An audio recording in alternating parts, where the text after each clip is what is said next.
Haleluya, shalom Bapak Ibu Saudara. Gimana kabarnya? Wah, luar biasa ya, puji Tuhan. Oke, pesan Tuhan buat kita semua, pesannya adalah gini.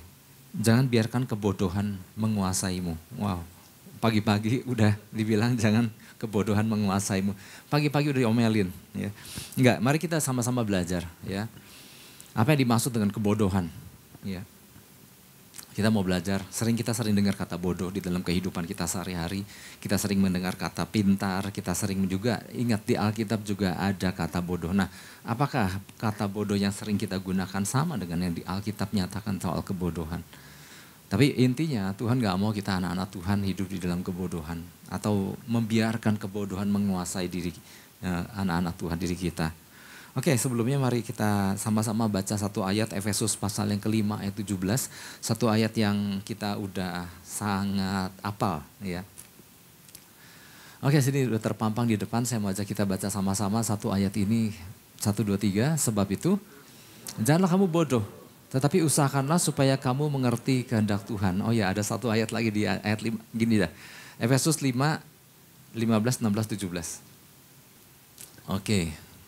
Saya baca ayat ini bergantian ya. Karena itu perhatikanlah dengan saksama bagaimana kamu hidup. Janganlah seperti orang bebal, tetapi seperti orang arif. Sebab itu janganlah kamu bodoh, tetapi usahakanlah supaya kamu mengerti kehendak Tuhan. Ya, ada beberapa minimal 2 kata bodoh atau ada yang bilang di dalam ayat 15 dikatakan bebal. Ya, ini semua memiliki arti yang sama. Ya. Surat ini ditulis Bapak Ibu Saudara oleh Rasul Paulus, ditujukan bukan cuma hanya sebetulnya bukan awal mulanya memang bukan cuma hanya untuk jemaat Efesus saja, ya, tapi juga kepada lingkup wilayah yang lebih luas lagi, ya, dan bukan hanya kepada lingkup jemaat pemula, ya, yang masih diajarkan, oh jangan ini salah, jangan itu bodoh, dan lain-lain. Bukan hanya untuk jemaat pemula aja, tetapi juga kepada mereka yang telah mengiring Tuhan lama. Ya, yang mereka yang telah lama mengikut Tuhan. Tujuan utamanya adalah untuk membantu orang-orang percaya buat tumbuh ya di dalam pengetahuan dan pengenalan akan Tuhan. Sama ya, kita juga rindu ya, terus bertumbuh di dalam pengetahuan dan pengenalan akan Tuhan dan mendorong orang percaya untuk menang terhadap berbagai pengaruh jahat, karena yang namanya pengaruh jahat itu akan terus ada dan sedang terjadi dan akan terus berlangsung ya. Alkitab berkata bahwa kejahatan akan terus mencapai kesempurnaan ya. Orang jahat akan semakin jahat, tapi orang benar akan semakin benar juga. Nah, tetapi juga kita harus hati-hati ya. Kita nggak cuma bilang, oh tenang aja, aku orang benar akan semakin benar. Tetapi kalau kita nggak memperhatikan langkah kita ya, arahan dari Tuhan, jangan sampai kita tanpa disadari, jangan sampai orang percaya lagi berjalan kepada kebodohan atau kepada hal yang jahat. Kemudian apalagi tujuannya ya? Ini baru pembukaan ya, supaya kita paham dulu surat Efesus ini itu ditujukan untuk apa, khususnya yang pasal 5 ini ya. Untuk menanggalkan manusia lama dan mengenakan manusia baru ya, salah satu tujuan yang tadi ya, selain mendorong orang percaya terhadap untuk menang terhadap pengaruh jahat, juga untuk menanggalkan manusia lama dan mengenakan manusia baru ya, sebagaimana seharusnya di dalam Kristus. Nah, pada bagian ini di pasal yang kelima ini Bapak Ibu Saudara, kan di situ judul perikopnya anak-anak terang ya, hidup sebagai anak-anak terang. Nah, di situ dijelaskan bahwa kalau hidup sebagai anak-anak terang ya jangan bodoh gitu ya. Nah, oke, sebelum saya sampai jelaskan soal yang namanya bodoh itu, nah di situ Rasul Paulus masih di pasal yang kelima, dia lagi menjelaskan tentang 2 kondisi waktu, dahulu dan sekarang. Dulu kita gimana, sekarang seharusnya gimana ya. Jadi kondisi waktu tersebut menjelaskan akan keberadaan manusia yang dulunya berada dalam kegelapan, namun sekarang udah di dalam Kristus ya, di dalam terang Kristus. Nah, kata hidup dalam terang yang dimaksudkan adalah hidup yang terus menerus tanpa henti menjadi terang ya, terus-terusan ya, berfungsi memancarkan terang. Nah, setelah seharusnya dulu apa, sekarang jadi apa, menjadi anak-anak terang di dalam Kristus. Nah, setelah hidup di dalam sebagai anak-anak terang, nah kita si anak-anak terang ini udah jangan ikut ambil bagian lagi melakukan perbuatan gelap. Ya, ini saya sengaja paparkan dulu karena perbedaan-perbedaan nanti soalnya di bagian dalam juga ada perbedaan. Apa sih bodoh, apa sih bijak. Ya. Jadi dulu kita hidup dalam kegelapan, dulu di luar Kristus hidup dalam kebodohan. Tapi sekarang setelah dalam Kristus, harusnya hidup dalam terang. Udah gak melakukan perbuatan gelap lagi. Dan bukan cuma sekedar gak melakukan perbuatan gelap, harus menelanjangi kegelapan. Wow, jadi bukan hanya udah gak nyuri lagi istilahnya, bukan hanya udah gak membunuh lagi, tetapi berani mengungkapkan, berani menelanjangi segala kegelapan. Ya, jadi ada hidup aktif sebagai anak-anak terang yang harus kita jalani. Ya, nah di sini masuk ke dalam perbedaan bahwa kalau dulu hidup dalam kegelapan, sekarang hidup dalam terang, dulu hidup dalam kebodohan, dalam kebebalan, nah seharusnya sekarang hidup dalam kebijaksanaan, hidup seperti orang arif, Alkitab tadi dikatakan. Hidup sebagai orang bijak, ya udah jangan jadi orang bodoh lagi. Nah lalu di situ dijelaskan kan orang bodoh itu apa, tahu membedakan penggunaan waktu, tahu apa yang sedang terjadi hari-hari ini, ya hari-hari ini adalah jahat. Nah, oke, langsung aja deh gini, ya ini yang jadi pesan Tuhan buat kita. Kata bodoh di dalam kalimat tadi yang tadi kita baca, ini menjadi penekanan dari pesan Tuhan buat kita, saya Bapak Ibu Saudara. Tuhan melalui pesannya ini sederhana sih, simple aja. Agar kita umat Tuhan jangan jadi orang percaya yang bodoh. Yang seharusnya udah gak boleh ada di dalam kebodohan lagi.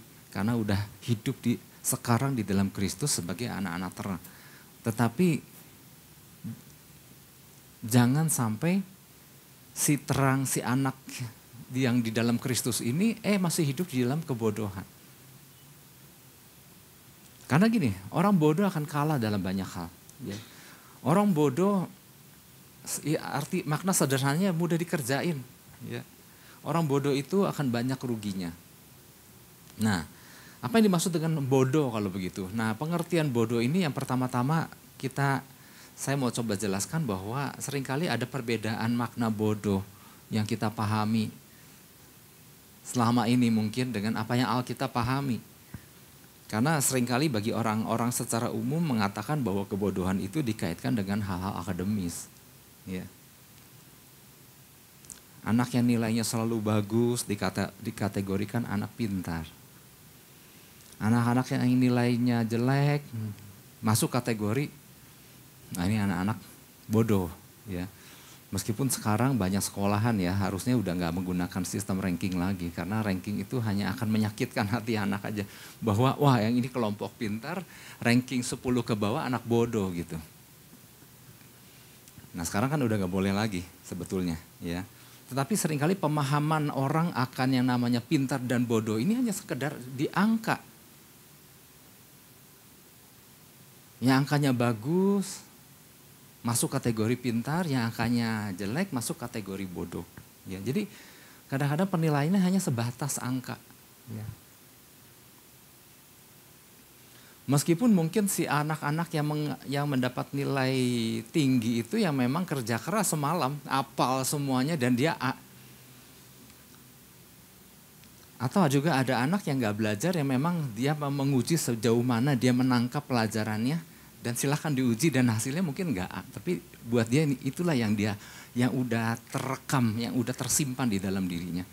Ya, artinya gak cuman sekedar main di angka sebetulnya. Oke, ya. Oke, yang seringkali bodoh itu hanya dikaitkan dengan hal-hal akademis. Ya, terus ada lagi gini, atau hari-hari ini pengertian pintar dan bodoh itu apabila seorang bisa ngerjain orang lain, dia pikir dia pintar. Ya. Mencurangi orang di dalam persaingan usaha, dia pikir dia pintar.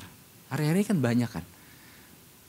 Dia ngelabuin bank dan dia kabur dan dia pikir dia pintar.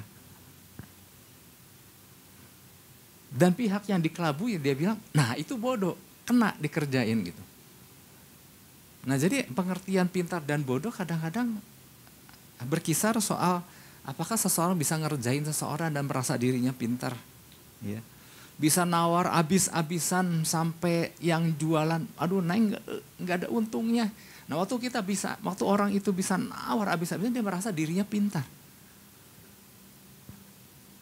Nah, apakah pengertiannya hanya sebatas di wilayah itu? Dan ini kan yang dipahami banyak orang kan, merasa pintar kalau dia bisa menang atas sesuatu.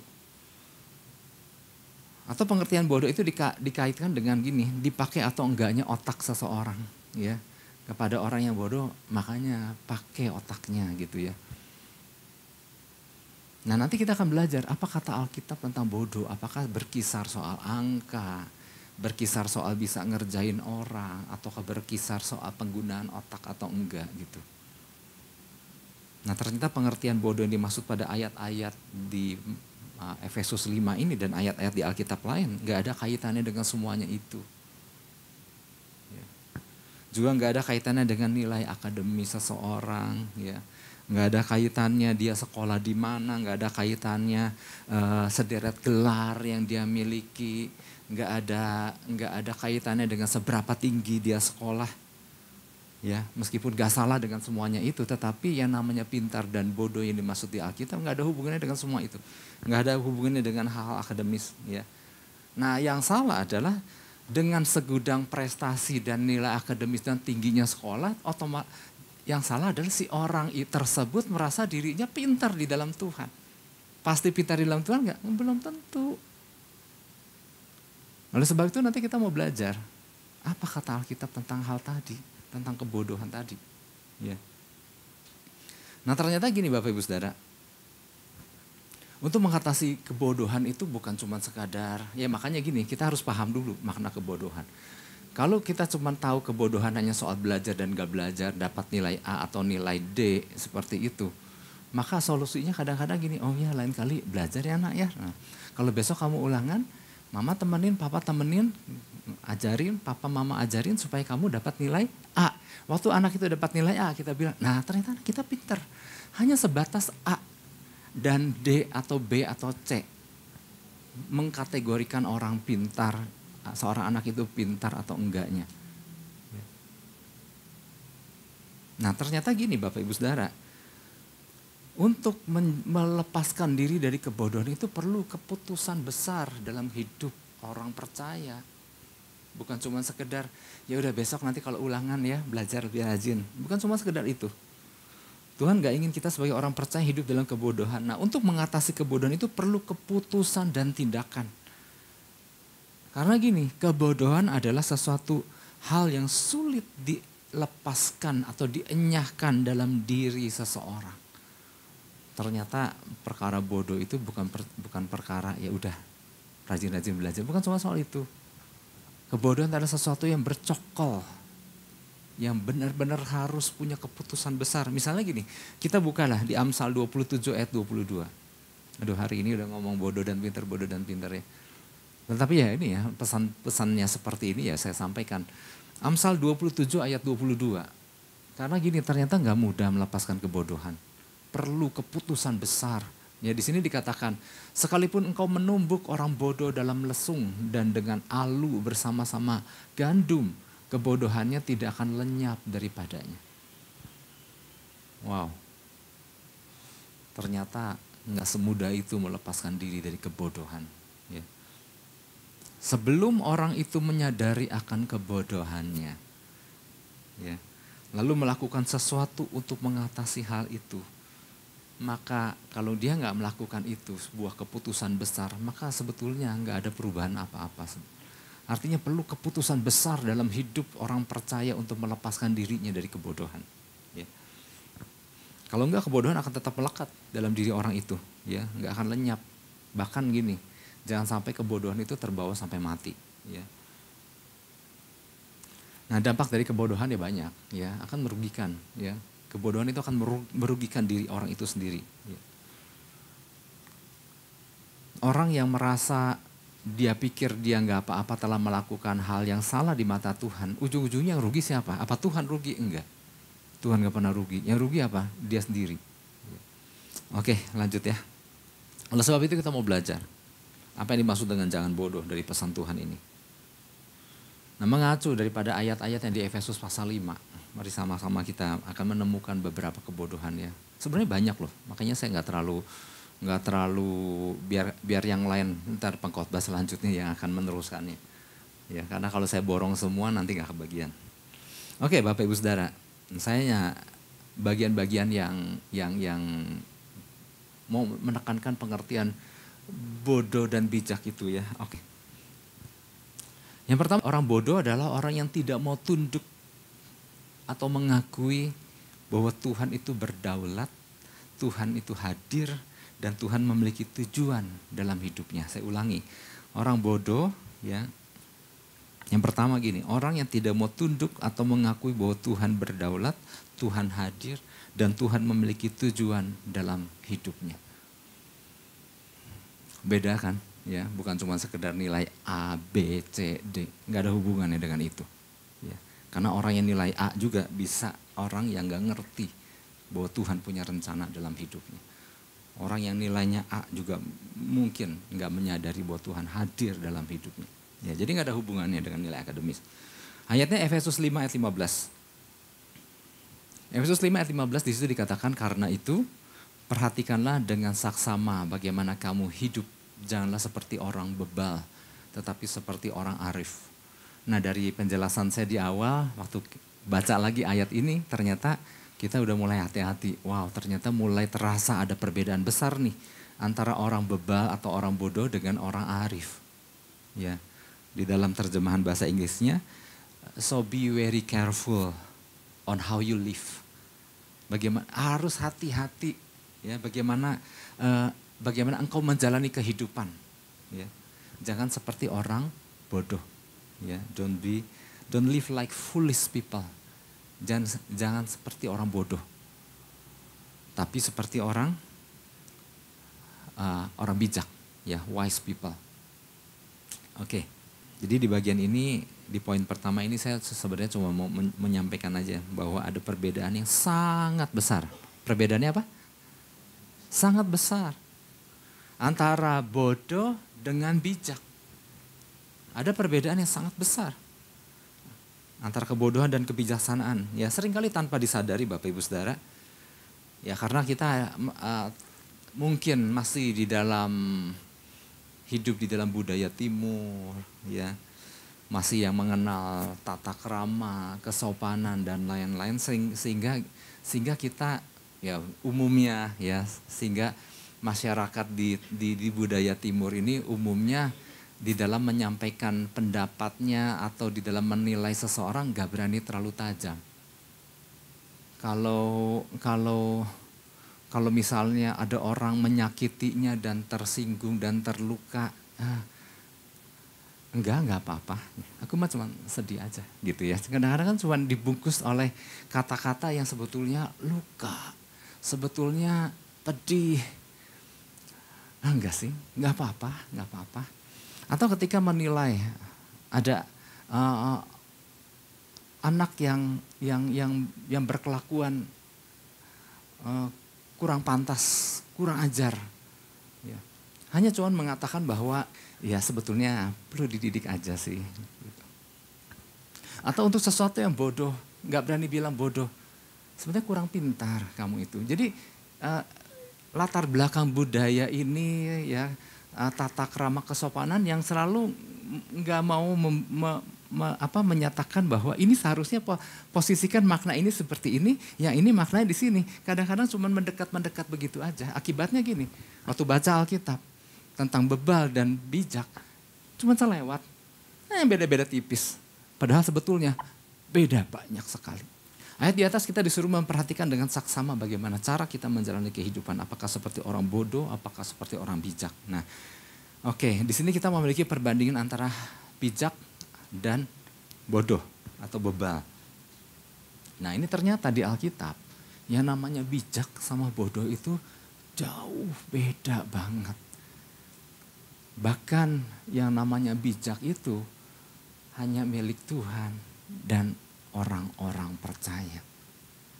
Kebodohan itu bukan milik Tuhan dan otomatis sebetulnya milik orang-orang yang bukan orang-orang percaya. Cuman karena si orang-orang percaya yang sopan aja, kadang-kadang kan yang namanya bodoh suka dianggap cuma kamu mah cuma kurang pintar aja gitu. Padahal Alkitab lagi bicara itu bagian milik orang-orang yang belum percaya. Karena kalau nanti saya sedikit kupas tentang apa itu makna kebodohan, wow betul. Itu memang porsinya orang-orang yang belum orang-orang di dalam Tuhan. Ya. Jadi anak-anak Tuhan itu harusnya bijak, dan anak-anak yang bukan anak-anak Tuhan, atau sebetulnya saya juga mulai kayak mau sopan-sopan gitu ya. Sebetulnya gini, itu perbedaan anak Tuhan dan anak iblis sebetulnya. Kalau dilihat perbedaan nyatanya, makna nyatanya, itu bijak porsi anak Tuhan, kebodohan porsi anak iblis. Wow, ya sejauh itu bedanya. Jadi penjelasannya adalah sesederhana itu antara Tuhan dan iblis sebetulnya. Ya. Semua hikmat yang sejati ada pada orang yang mengenal Tuhan, dan pada mereka yang tidak atau belum mengenal Tuhan, pada mereka ada terikat kebodohan. Nah makanya kalau ada orang percaya yang bodoh, nah sebetulnya apa mungkin ada orang percaya yang bodoh? Berarti kan ada orang percaya yang kecampur hidupnya antara status dia sebagai orang percaya dengan status dia yang mungkin belum percaya. Sehingga terjadilah orang percaya yang bodoh. Oke, umumnya kebodohan itu dianggap tadi ya ada kaitannya dengan kemampuan seseorang di dalam pendidikan. Hanya kurang wawasan gitu ya. Orang sering anggapnya seperti itu. Hanya sekedar belum cukup pengetahuan ya. Tetapi ternyata gini Bapak Ibu Saudara, orang bodoh adalah orang yang tahu bahwa dia harus bertanggung jawab namun dia tidak bertanggung jawab. Orang-orang yang tanpa kebijaksanaan, tahu harus dibimbing tapi tidak mau dibimbing. Orang yang dibiarkan sendiri dalam kebodohan pikirannya. Orang yang membiarkan dirinya dalam kebodohannya sendiri. Bahkan kebodohan ini disandingkan dengan apa yang tertulis dalam Mazmur 14 ayat 1. Untuk pemimpin biduan dari Daud, orang bebal berkata dalam hatinya tidak ada Allah. Di sini jelas sekali ya, yang namanya orang bodoh itu, orang bebal itu adalah orang yang sebetulnya nggak mengakui adanya Allah. Nah, orang yang nggak mengakui adanya Allah ini, tetapi dia melihat bahwa dia hidup, dia tinggal di bumi, dia tinggal di dalam dunia, dia melihat dunia dengan segala isinya, dia melihat perkara-perkara luar biasa terjadi di depan matanya. Hanya nggak mengakui bahwa itu kan mestinya ada yang nyiptakan. Sebetulnya orang-orang yang seperti ini dikatakan bahwa ini adalah sebetulnya orang-orang yang ateis. Tahu bahwa sesuatu dijadikan, ada yang menjadikannya. Tahu sesuatu itu ada sebelumnya dari tidak ada. Berarti ada yang melakukannya tapi hanya tidak mau mengakui bahwa ada yang menciptakannya yang bernama Tuhan. Dan orang-orang seperti itu dikatakan bahwa dia adalah orang-orang yang bodoh. Ya, Alkitab sendiri bilang busuk dan jijik perbuatan mereka. Nggak ada yang berbuat baik, nggak mau mengakui. Nggak mau mengakui ada otoritas tertinggi yang luar biasa yang namanya Tuhan dan segala rencananya yang dahsyat. Orang-orang yang tidak mengakui bahwa Tuhan yang luar biasa ini yang turun ke dunia mengambil rupa manusia, kemudian mati di kayu salib dan menebus semuanya itu, dan kemudian mengembalikan manusia kepada rencana Tuhan yang luar biasa.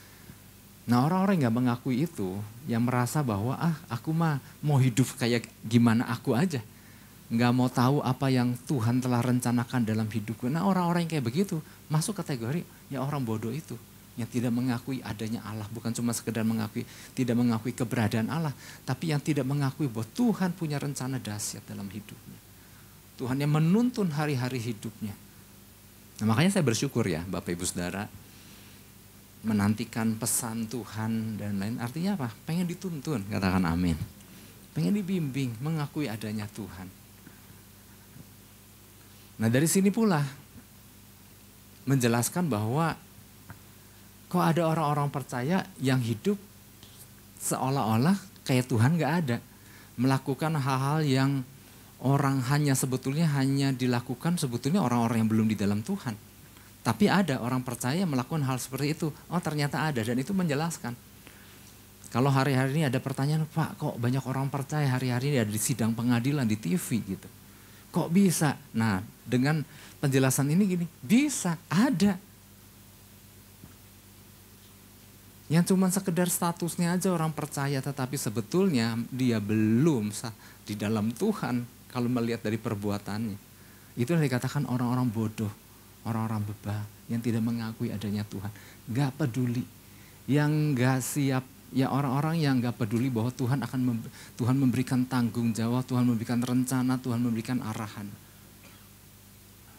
Dan ini pula yang menjawab, bukan yang menjawab ya, ini pula yang sampai hari ini Bapak Ibu Saudara, ketika saya ada orang datang konseling tentang keluarganya yang kami udah di dalam Tuhan Pak, tetapi ya inilah pasangan saya masih suka ke dukun gitu. Nah ini menjelaskan, nah ini orang-orang bodoh itu yang gak mengakui adanya Tuhan.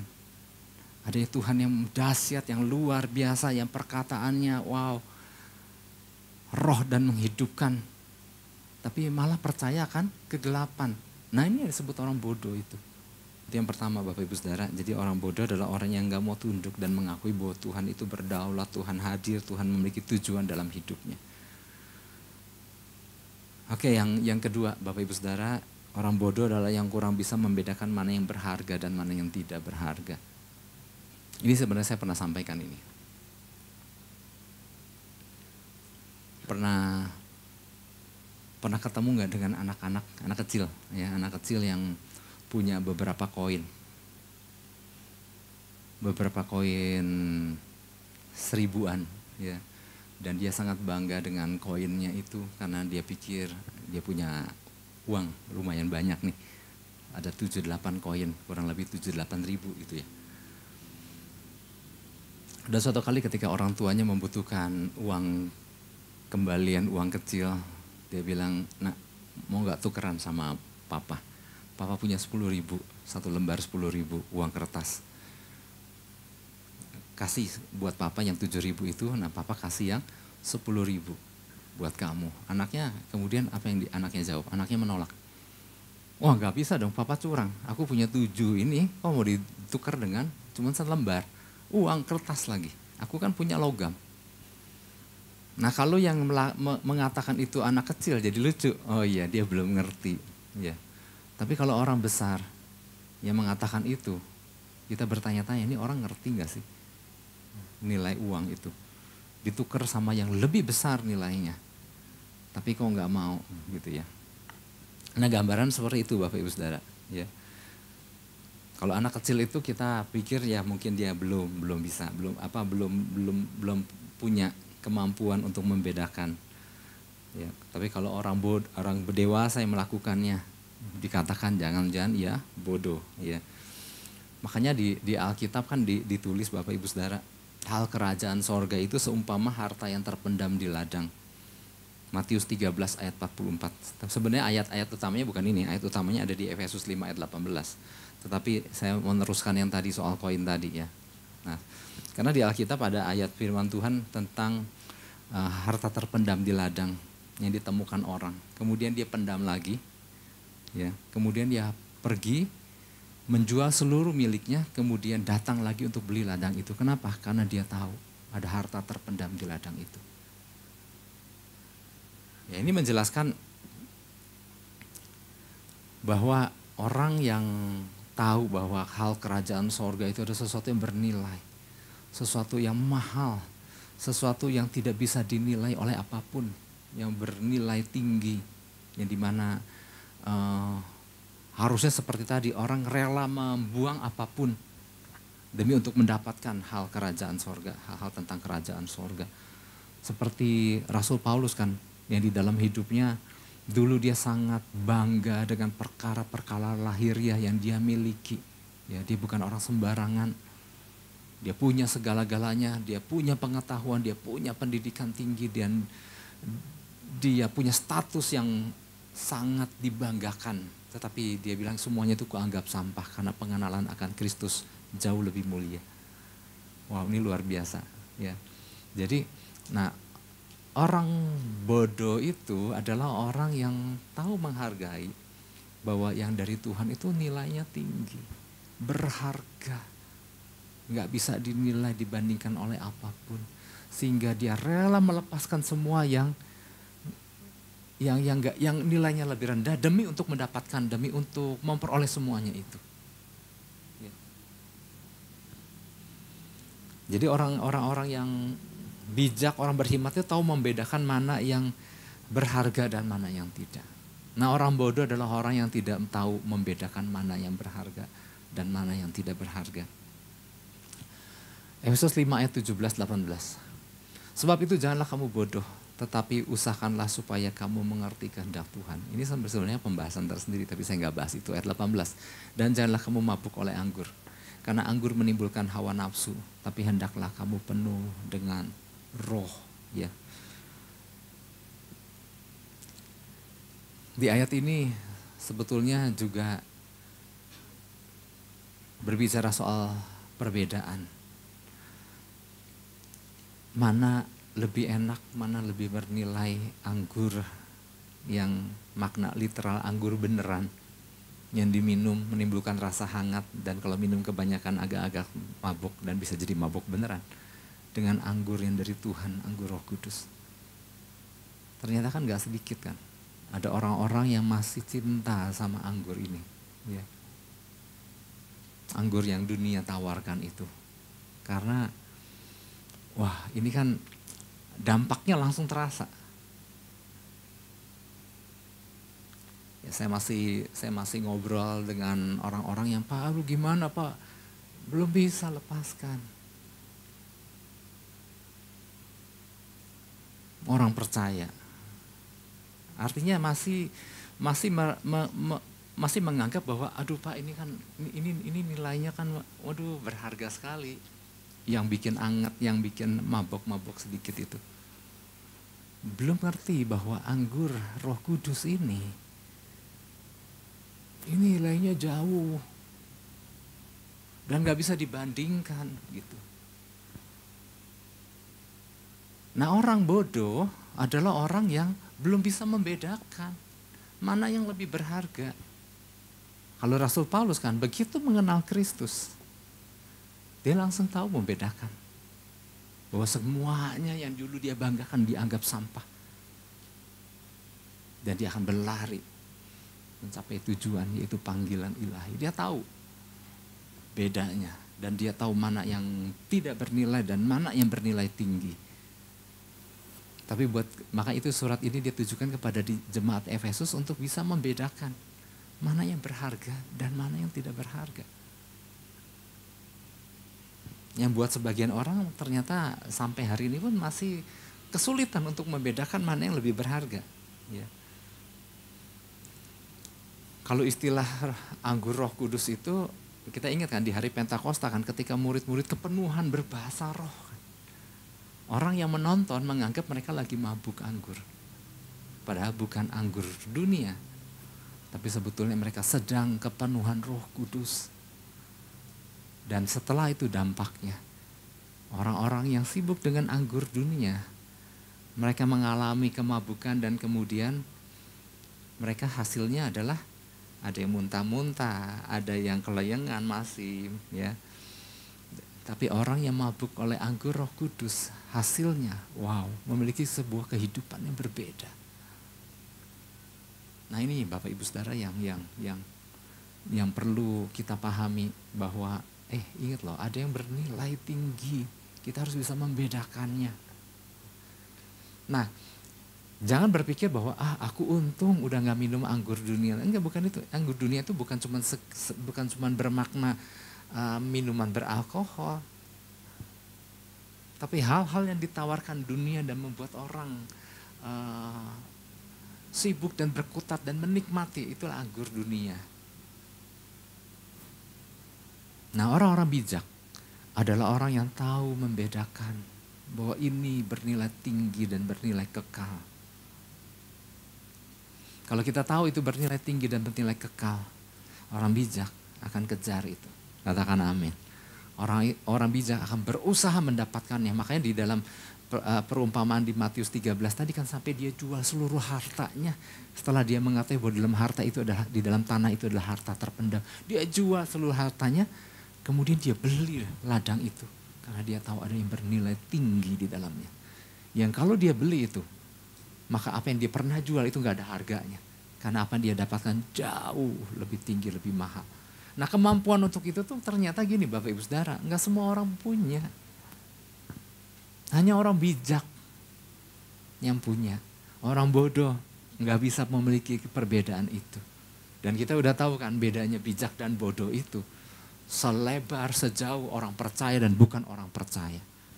Nah makanya kalau ada orang percaya yang bodoh, perlu sebuah keputusan besar, bukan cuma sekadar ya udah besok belajar lagi, bukan sebuah sekedar belajar lagi. Tapi perlu keputusan besar pertama untuk menyadari bahwa ya ampun ternyata kok aku suka dengan keputusan-keputusan yang bodoh ini. Nah perlu sebuah keputusan besar di dalam hidupnya untuk tanggalkan semuanya itu. Yang kalau enggak melakukan keputusan besar itu akan nempel terus itu. Itu membuang kebodohan itu enggak gampang. Dipukul, dialuk barengan sama gandum aja nggak lepas itu kebodohan. Makanya di Alkitab Bapak Ibu Saudara, yang namanya Maria dan Marta itu memang secara hubungan sangat dekat sekali, adik kakak. Tetapi di situ dikatakan Maria memilih bagian yang terbaik. Lukas 10 ayat 42, saya mau nunjukkan aja. Bahwa Maria telah memilih bagian terbaik yang tidak akan diambil daripadanya. Nah di sini dikatakan ayat 42, tetapi hanya satu yang perlu, Maria telah memilih bagian yang terbaik. Yang tidak akan diambil daripadanya. Jadi ini yang ngomong siapa? Yang ngomong Yesus ya. Maria telah memilih bagian yang terbaik. Bukan yang dilakukan Marta itu salah. Ya Marta kan sibuk tuh beres ada Yesus gitu ya. Yesus gak bilang, Marta engkau salah. Enggak. Tapi Maria, dia memilih bagian yang terbaik. Maria tahu membedakan mana yang sekedar baik dan mana yang terbaik. Dan dia pilih yang terbaik, duduk dekat kaki Yesus dan mendengarkan suaranya. Ya. Maria sedang memilih satu bagian yang terbaik dari yang baik. Seperti disuruh milih kue. Ya, dulu saya pernah menjelaskan ini ya. Disuruh milih kue yang semua kuenya enak. Tapi kalau kita jeli ada kue yang ini yang terbaik dari yang ada di dalam loyang itu. Nggak mudah kan karena kita menganggap semuanya baik. Gambarannya seperti itu. Tapi Maria dia melihat ada yang terbaik dari antara semua yang baik. Dan dia pilih itu. Dan akibatnya Maria telah memilih bagian yang terbaik yang tidak akan diambil daripadanya. Ada sesuatu yang masih terus terbawa dampaknya. Yang gak lepas begitu aja. Kalau cuma makan kue yang terbaik yang diambil. Betul sih kalau kue kan masuk ke mulut. Tetapi gini, pernah gak makan sesuatu yang begitu kita makan dan aduh itu namanya meskipun udah ketelan habis. Tapi setelahnya masih membayangkan aduh enaknya itu seperti apa. Ada bagian yang tidak akan diambil daripadanya. Sampai di lidah rasanya udah habis, udah hilang, udah minum, udah kebesokannya kita masih membayangkan betapa enaknya itu. Nah Maria memilih bagian yang terbaik yang sampai dampaknya setelahnya pun itu sangat berguna dan bermanfaat bagi dirinya. Yang gak bisa diambil sama orang karena hanya dia yang menikmatinya Bapak Ibu Saudara. Nah saya mau katakan orang bodoh gak bisa pilih itu. Hanya orang bijak yang bisa membedakan mana yang terbaik tadi. Yang kalau dia kejar, dia nikmatin, dia sendiri akan memperoleh hasilnya yang begitu luar biasa. Orang lain gak bisa rasakan tetapi dia ngalami dampak luar biasanya. Oleh sebab itu mari Bapak Ibu Saudara, saya juga gak berpanjang-panjang ya. Masih banyak sebetulnya contoh-contoh kebodohan tapi biarlah itu yang dibahas oleh pengkhotbah selanjutnya. Ya. Masih banyak kebodohan-kebodohan yang tidak disadari oleh orang percaya. Ya. Tapi inilah masa di mana waktunya gereja Tuhan bangkit menjadi orang yang bijak. Karena kita tahu perbedaan orang bijak sama bodoh itu beda jauh bumi dan langit seharusnya. Harus menjadi orang-orang percaya yang bijak, yang tajam, yang peka, ya, yang nggak mudah ditipu. Ya, aduh gimana saya membedakannya, tapi orang yang tahu ini yang terbaik, ini bukan. Ya, mana tujuan Tuhan? Orang-orang yang nggak cuma sekedar larut dengan apa kata pendapat dunia, tapi tahu ini pendapat Kristus, ini jauh lebih bernilai. Nah hari-hari ini Tuhan, pesan Tuhan minggu ini Tuhan ingatkan, jangan jadi orang bodoh. Karena orang bodoh itu porsinya mereka yang belum percaya di dalam Kristus. Yang ngerti katakan amin. Yang ngerti beri tepuk tangan buat Tuhan Yesus. Haleluya.